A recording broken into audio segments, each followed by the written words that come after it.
Котенок нежился возле мамы, наслаждаясь ее заботой. Они лежали в уютном парке, рядом с жилыми домами и детской площадкой. Местная бабушка решила покормить животных. Она подзывала всех бездомных котов, и вскоре куча хвостатых друзей столпилась у ее ног. Она вывалила что-то похожее на паштет и ушла. Из окна она наблюдала за жадными хвостиками. Коты быстро накинулись на паштет, ведь даже в летнее время сложно найти достаточно еды. Котенок есть не стал, точнее не успел, так как заигрался в кустиках неподалеку. Мама быстро вернулась, но что-то в ее поведении изменилось, она шла сильно шатаясь, а изо рта потекла пена. Глаза стали закатываться, не дойдя до малыша несколько метров, мама-кошка свалилась с ног и затряслась. Котенок подбежал и начал мяукать и плакать, кошку трясло несколько минут, а потом она перестала дышать. Малыш не понимал, что случилось, он ходил вокруг нее, толкал лапами, покусывал и снова пищал, но не мог разбудить маму. Бабушка добавила отраву в еду, ей надоели орущие под окнами бездомные кошки. Котенок 3 дня лежал в кустах рядом с телом мамы и только плакал. Он был обезвожен и хотел есть, но никак не мог оторваться от нее. Мимо проходил парень лет 20 и случайно наткнулся на маленький комочек. Котенок зашипел, но парень все равно протянул руку и схватил грозного зверька. Посадил его в рюкзак и отправился домой.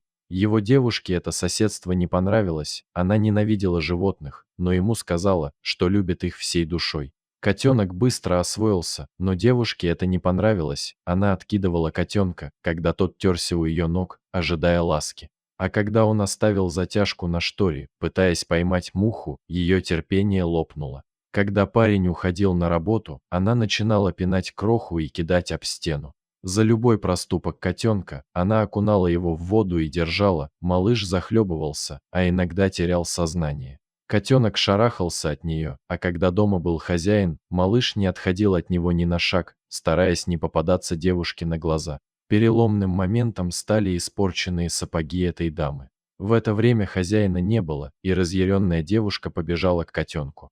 Он забился под кровать, но это его не спасло. Рука девушки тянулась за ним, он лишь безнадежно вцепился в пол. Девушка вытащила котенка за хвост и пошла с ним на кухню. Она засунула бедняжку в морозильник, писка было не слышно, а крепко закрытая дверца скрывала ужасную картину.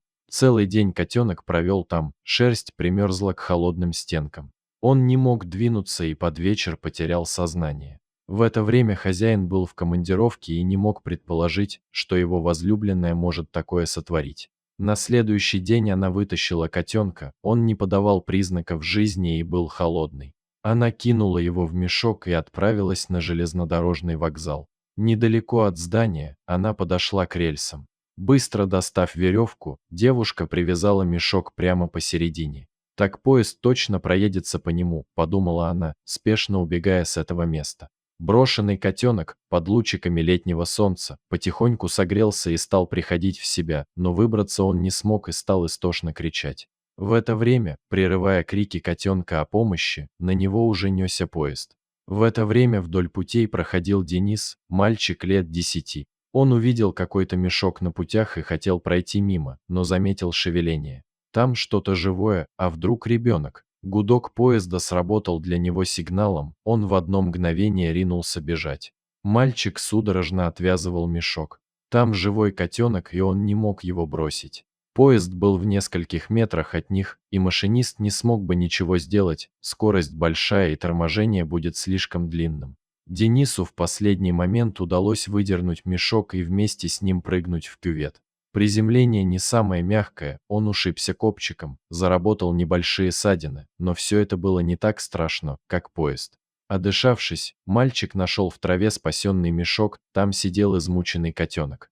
Сердце подростка жалось, он так давно хотел такого малыша, но мама не разрешала. Сейчас он его спас ценой собственной жизни, поэтому мама должна разрешить. Они оба стояли на пороге дома, сын рассказал, что произошло, мама скептически отнеслась к рассказу, но видя, как он переживает, разрешила оставить малыша. На следующий день они уже шли от ветеринара, получив все инструкции. По дороге встретился тот самый машинист. Он отчитал мальчика и в то же время похвалил, мама не смогла сдержать слез. Шло время, у парня появилась сестренка, все росли, и кот в том числе. В противоположной квартире жила старая бабушка, у нее были проблемы со здоровьем, она часто топила соседей, забыв выключить воду. Родственников у нее не было, приходилось справляться самой. Соседи все понимали и помогали одинокой старушке. Одним поздним вечером она решила приготовить себе ужин, включила газ, но вспомнила, что у нее нет масла и решила быстренько сбегать в магазин, совершенно позабыв о включенной плите. В это время семья занималась своими делами и ничего не чувствовала, но кот ходил, кричал, царапался и тянул маленькую хозяйку к двери. Родители ничего не понимали. Кот всегда вел себя хорошо, а сегодня все изменилось. Впрочем, они не стали обращать внимания, продолжив свои дела. Кот чувствовал опасность, и газ, уже наполнивший квартиру бабушки, начал просачиваться к ним. Хозяева не хотели обращать внимания, и он придумал, как помочь. Девочка играла со своим любимым плюшевым зайцем, а родители в другой комнате возились с ужином. Сын, спасший котика, гулял с друзьями. Кот схватил игрушку девочки и побежал к двери, прыгнув на ручку, открыл и побежал вниз по подъезду. Девочка тут же бросилась за котом.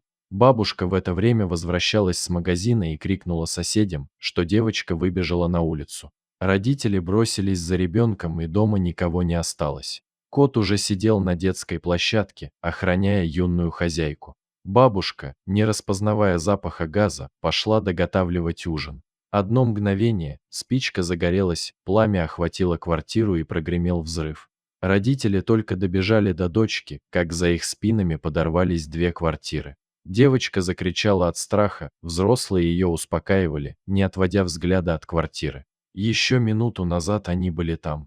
Прибежал Денис и, убедившись, что все живы, успокоился. Родители рассказали, как кот их спас. Мальчик посмотрел на кота и заплакал.